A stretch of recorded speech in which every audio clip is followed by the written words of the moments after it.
YouTube. I'm here today with my favorite non-fiction books of 2020.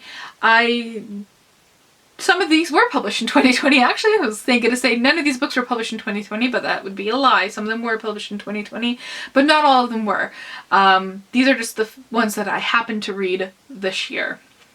And they're in no order. I couldn't pick a favorite, so they're all top books. First off, we're going to start with The Skin We're In by Desmond Cole. And this is a year of racism in the GTA. And if you don't know the GTA, that's the Greater Toronto Area.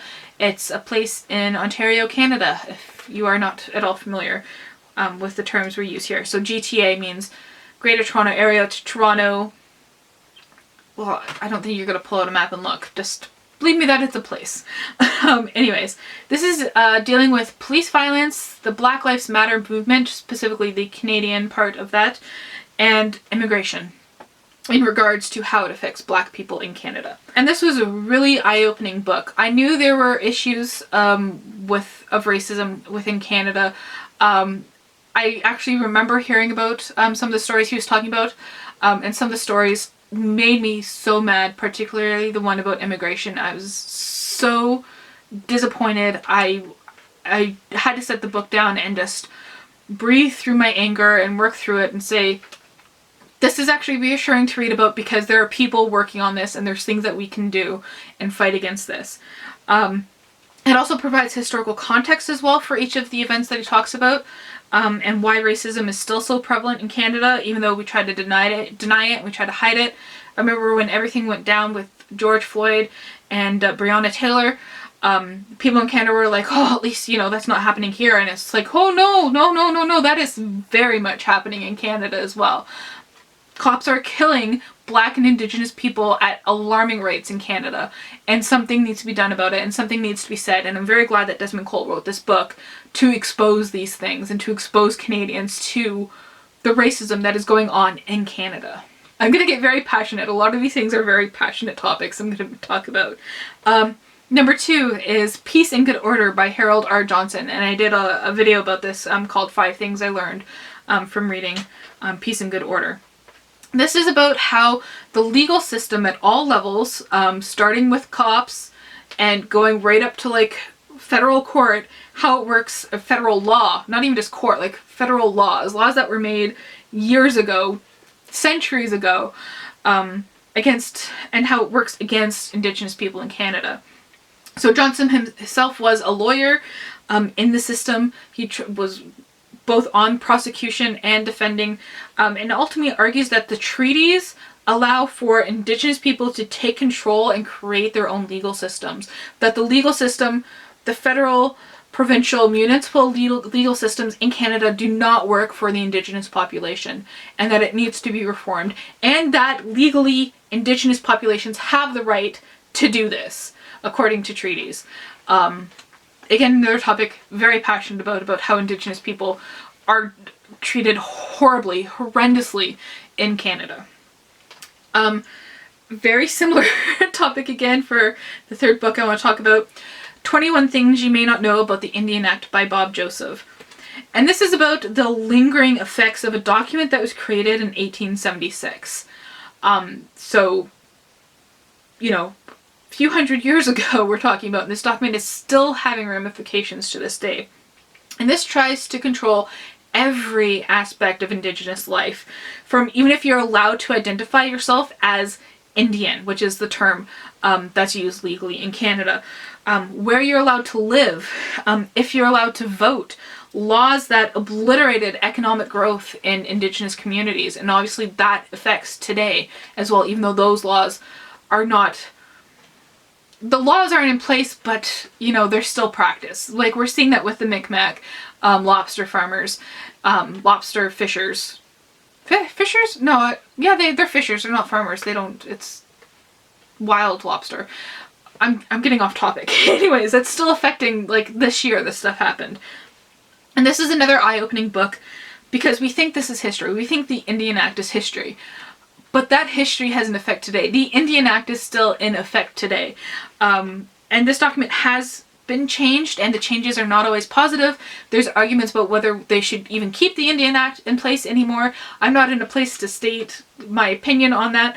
I don't feel like I'm well informed enough even after reading this. I think I need to read so much more about this topic. But this is just 21 things from that list. And another interesting thing, I'm going to talk about it here. The term final solution, we hear that and we think of Hitler. That term was first used in Canada by a Canadian politician referring to a final solution for the Indian problem. Hitler studied, Germany was fascinated with Western, like what we call Western stories, like cowboys and Indians. They were fascinated with that. Hitler studied how the Americas treated their indigenous population, how they treated their black population, and took that and applied it to the Holocaust and how he treated Jewish people. The term final solution comes from Canada. I don't think enough people know that. And I learned that from 21 Things You May Not Know About the Indian Act by Bob Joseph. Anyways, continuing on. 7 Fallen Feathers by Tanya Talega. And this is the book that shows that, you know, residential schools, the Indian Act, all these things may seem that they take place in our past, but these things have an effect on the present and on the future. So 7 Fallen Feathers is about the mysterious deaths of 7 students who were sent away from their reservations to go to high school in a city. They're sent there because there's no secondary schools on their reservations. And I say mysterious deaths like this because the conclusion is likely that they were murdered, but the cops want to say that they were suicide or accidents, or, you know, they don't want to investigate. And it's about these problems, the problems these students face leaving their communities and families for a big city they've never been to before, and then examines their deaths, which are most likely homicides, as I said before, but consistently ignored by the police, who say that there are suicides or accidents. And it is really well written. She really, you know, talks about it and doesn't make it feel like you're reading a newspaper article. Like it feels like you're talking to someone about this. That's what it feels like. It's conversational, but backed up by, you know, all the research and facts and data and research. And yeah. Next book, Zealot or Zealots, I'm not entirely sure how to pronounce it, by Reza Aslan. And this is subtitled The Life and Times of Jesus of Nazareth. And this pits Jesus and the Gospels into historical context, particularly in a political, cultural context. It's a really interesting biography of Jesus, the effect that Jesus had immediately after his death, and him as a person. So I personally found this really fascinating, and that it really informed my faith a lot. So it wasn't talking about it necessarily from him being a divine person. It didn't deny the divine aspect, but it was talking about him as a real person, and as the context of history and politics and the culture was. Seeing Jesus as this rebel, as this revolutionary, not just spiritually, but actually historically and politically, a rebel and a revolutionary. It was really great to read. Next up is Gods of the Upper Air by Charles King. And this is about what is called the Boaz Circle, or the Boaz Group. It's a group of anthropologists in the early 20th century, including Margaret Mead, Zora Neale Hurston, Ella Deloria, and many other people that if you know anthropology, you know. Some of them I didn't know. I obviously knew Margaret Mead and Zora Neale Hurston, but hearing about all these other people is fascinating too. So Boaz was like one of the first professors of anthropology as we know it today. And he changed anthropology and fought for it to be more true and science-based, as opposed to just making stuff up out of thin air and making the data force your theory. Making the data fit the theory as opposed to changing the theory based on the data that you receive. My one complaint, however, is that it did spend a lot of time on the personal relationships of Margaret Mead that I could have done without, but that wasn't enough to kick it off this list of being in my favorites. It was really interesting also to see how politicians and leaders of the time and even the common people, you know, ignored real science because it didn't fit within their biases, in favor of pseudoscience, in favor of things like eugenics, to implement racist policies and to promote racism, especially in sexism as well. And, you know, these people were fighting against that and trying to show that, you know, no, you know, people's skulls are no basis for how intelligent or small they are. You know, the measurement of their skull doesn't mean anything.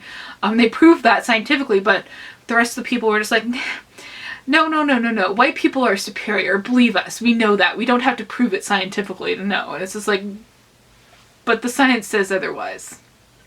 Anyways, and it shows that there's a history behind the fights that we are currently fighting. There are still people out there who believe this pseudoscience, and who believe in eugenics and all this horrible stuff. And this shows that there is a history there.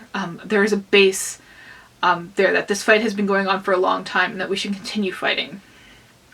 Number 7 is How to Be an Anti-Racist by Ibram X. Kendi. And this is a step-by-step guide explaining the different facets of racism and how to fight against it.